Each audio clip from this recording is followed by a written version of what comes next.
Hi, it's Calla. So basically I'm gonna use the same intro so you're not confused. Hi, I'm Calla. I'm here with Adam. Pharmacist, PharmD, Peptide certified, the practice consultant with Peptide Practices of America.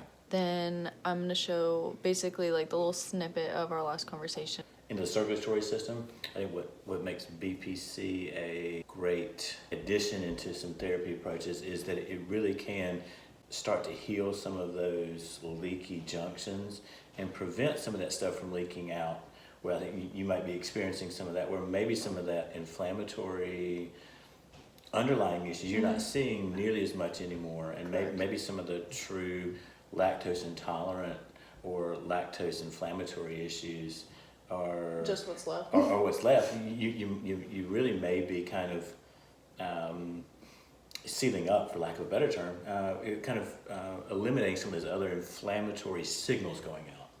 Nice. That's good. That sounds good. That is where it ended.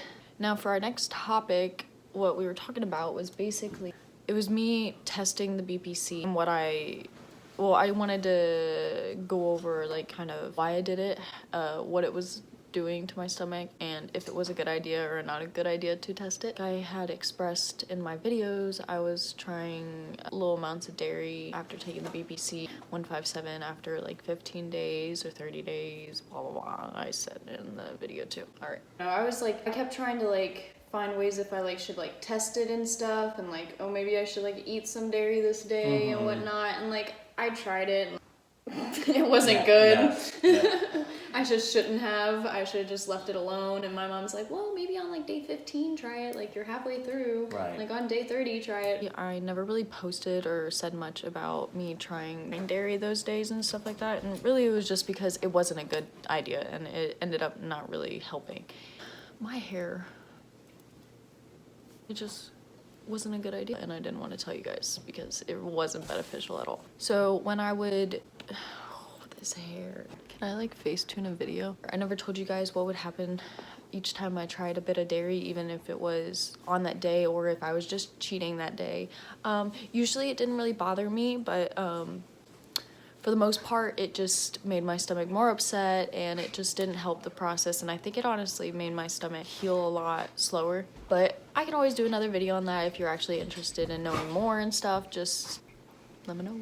I think it's one of those things. I think if it's a known allergen, it may be more prudent to stay away from the known allergen. Yeah. And it's easier to manage some of the other surrounding stuff. So he's saying if it's a known allergen, basically I was diagnosed with lactose intolerance, and after I had a colonoscopy and endoscopy, they told me that I shouldn't eat any food that contains milk ingredients. So I basically cut out all dairy from there. My hair looks like shit now. So I guess it's an allergen? I'm not really sure. That's what they just told me.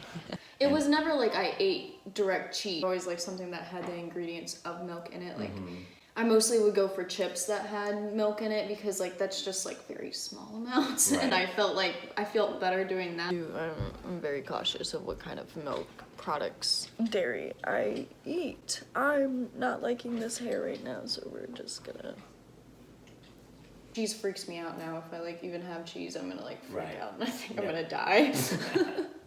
I think it's easier maybe if you know it's a known commodity. I think maybe challenging that is you can kind of do that at your own risk a little bit. But I think mitigating some of those other surrounding circumstances, kind of maybe following that path to a healing, and maybe knowing what to stay away from in normal or everyday kind of consumption. And if you can work more on kind of decreasing some of those peripheral inflammatory symptoms that seem to be, like I say, decreasing a little bit or decreasing a lot. And yeah, so like I said, I think that I kind of delayed my healing process because I didn't stay away from what I should have stayed away from. Might be a better way to kind of think about it instead of trying to challenge the system. Yeah. Yeah. That's what I was trying to do. Which, I think, over time you may develop a little bit more of a tolerance. And I do agree with that. I think I have created more of a bit of a tolerance. Don't know. I'm not really sure how I became lactose intolerant because it didn't happen until about, I guess, a year ago.